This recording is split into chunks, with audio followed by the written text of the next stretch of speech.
Here I am. Here I am. I am broken, beaten and bruised, tattered and torn by life, battered and laughed to scorn on sight.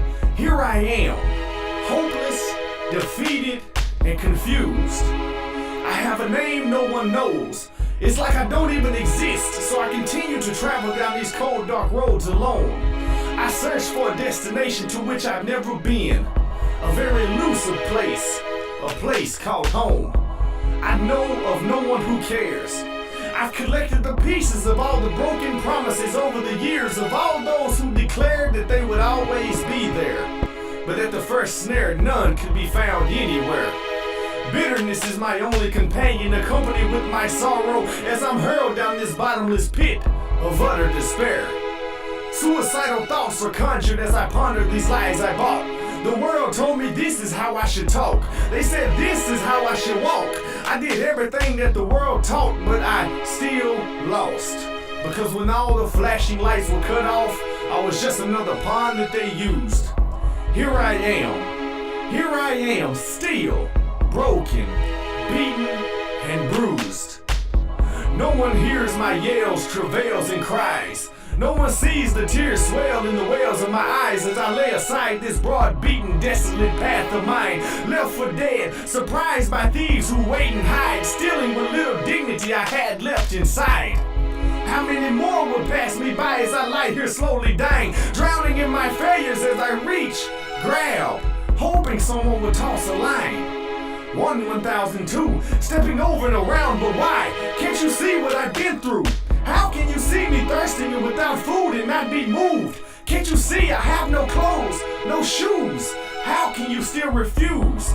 How can you continue to walk by and not see the scars and notice the open, bleeding wounds? Here I am, can't you see me? I am broken, beaten, bruised.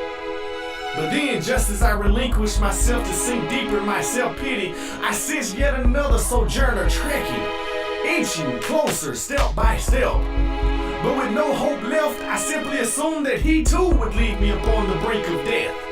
But yet, I hear him call. And it's a voice so still and so small that it could easily be written off, so soft that I almost mistake it for the wind.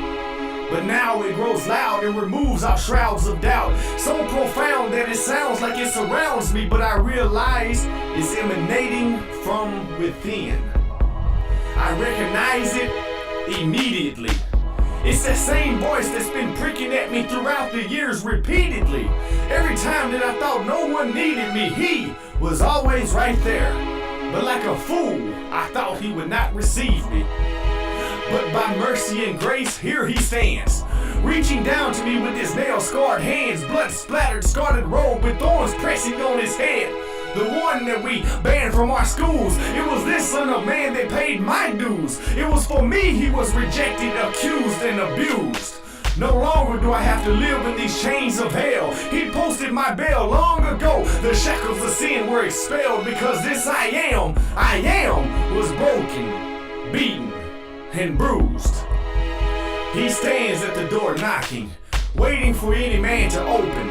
I humbly accept his request because this heart that beats inside of my chest could feel by what he said next, that he yearns to love me. He said, "Come unto me, all ye that labor and are heavy laden, and I will give you rest. Take my yoke and learn of me." All my life I had held him at a distance. I had even tried to deny his existence, but as long as I was surrounded by my riches, there was no need for my submission as a Christian. And so after years of constant rejection, I questioned, why now? Why now would I be accepted? With all my bumps and scrapes, with all my sins and all my weights, until I beheld the countenance of his face.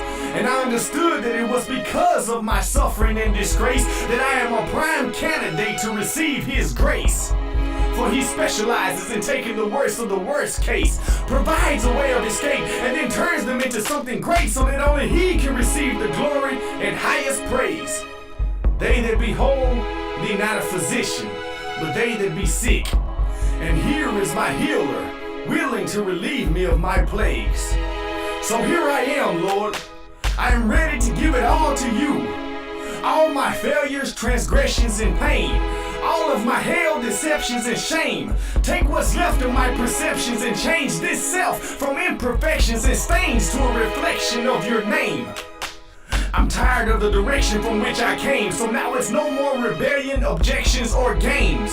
I'm ready to pass from death to the message of the resurrected grave. At this point, I have nothing else to lose. By everyone else, I have been refused. So here I stand, Lord. Take me as I am, broken, beaten, and bruised.